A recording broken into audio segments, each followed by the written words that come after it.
Hi, so we're going to try this again and see if it works this time. Who knows? I just keep having technical difficulties on these presentations. So we talked about our practicum reflection, and mine was from the 2nd of November, and it wasn't the classroom per se, but like the last 5 minutes of the day when I was talking to the teacher as we walked the class down to the lunchroom on the way out of the building. Normally I go to the office and check out and leave, but that day I decided that I was going to walk with the teacher and continue the conversation because she sparked some interest for me. As we walked and talked, we discussed the disparities and the inequities in our system that we had for children who were distance learners during COVID, which was a lot of them because school was closed down. You couldn't come to school, right? And in that discussion, she mentioned that teachers needed to do better, but they didn't know how to do better because it was all new to them too. And now they are working harder to make sure that students are gaining the knowledge that they're lacking. Her classroom that she has right now started out remotely in kindergarten, so you can imagine what a kindergartner looks like via Zoom, trying to do iReady and navigate computers. I'm sure it was mostly working on computer skills and not necessarily looking at their reading skills or their math skills. At any rate, so because of the conversation that she and I had, it made me question what Washington State's shakeout looked like. Like how did we stack up, and what our statistics were. And they were pretty easy to find. There was a recent study, and if you wanted to pull that, I have it listed in my paper that I wrote with it, or with this presentation.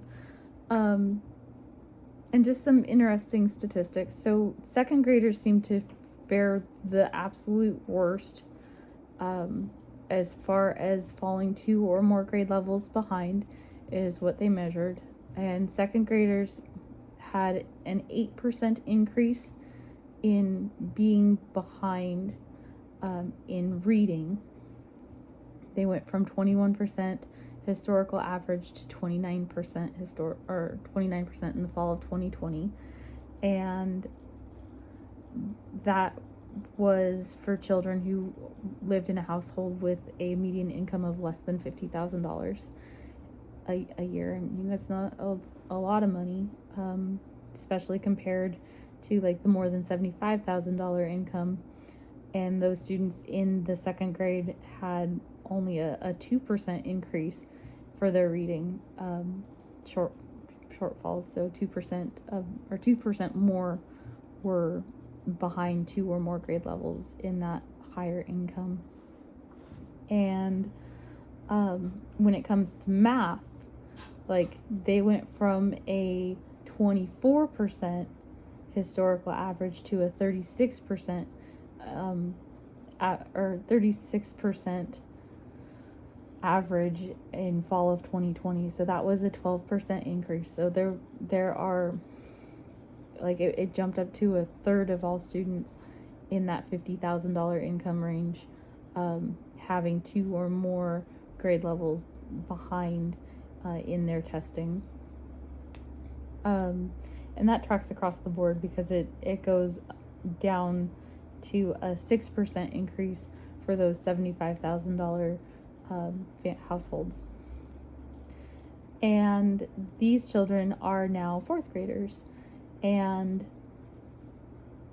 I can say that I can see it, and there's a difference because I have a 4th grader that did distance learning and did not do well in distance learning and missed all of those building blocks and missed a ton of basic things that she's still trying to figure out to this day. Like, we're ecstatic that she finally got her reading level up to third grade, and I am working real hard with her on her math, given that she's only got a like maybe first grade level math in the fourth grade, but she's not alone. Like the whole entire grade is working on it.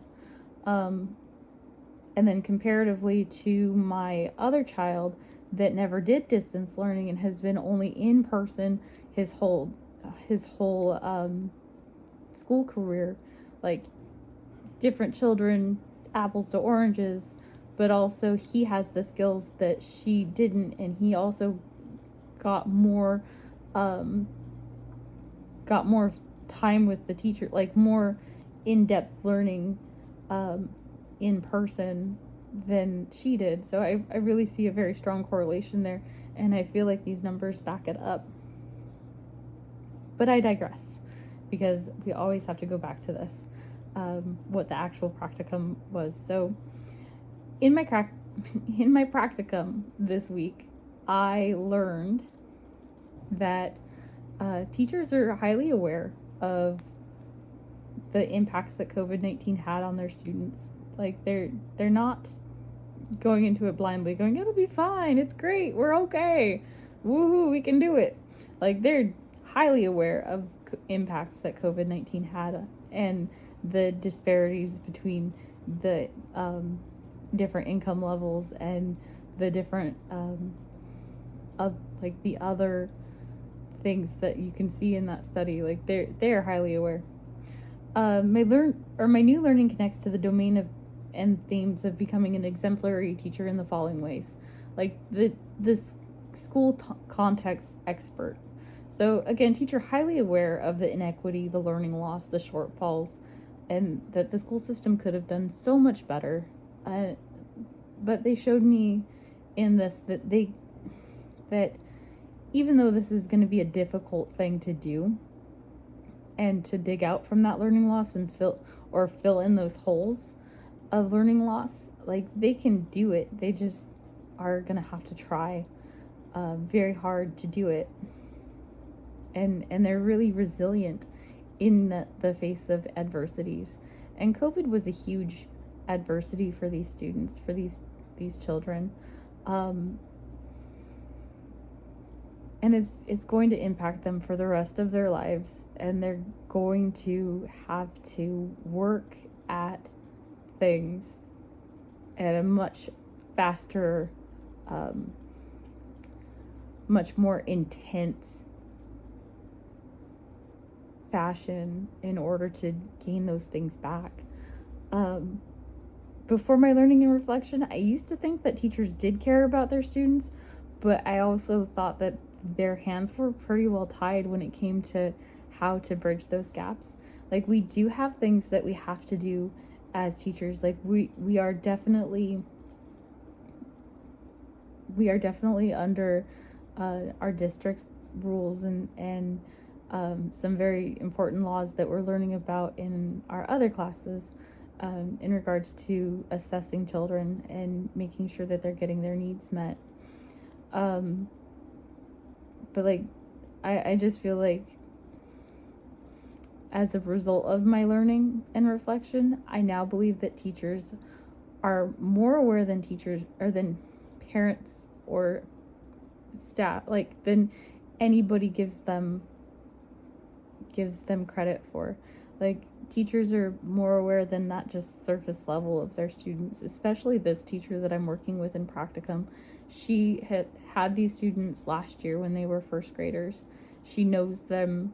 She knows their families. Like she's definitely made a connection to these students and is trying really hard to make sure that they have those skills, not just to be successful second graders, but so that they'll be successful third graders. And she's working really hard with them to give them the tools that they need, on so many levels. Like it's just really nice to hang out in her class and get that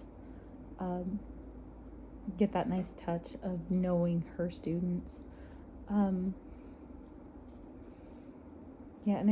think that about covers it as far as the reflection that I had for November 2nd this year and my second grade class, and that 5 minutes, like this last 5 minutes of practicum are so impactful and made such a difference in the way that I thought about teaching and COVID and learning loss and Washington State and what we can and can't do and things that we need to do to make that learning loss shrink. Yeah. Anyway, thank you. I will see you in class. Have a great day. Don't forget to take care of yourself, drink water, all that good stuff. Bye.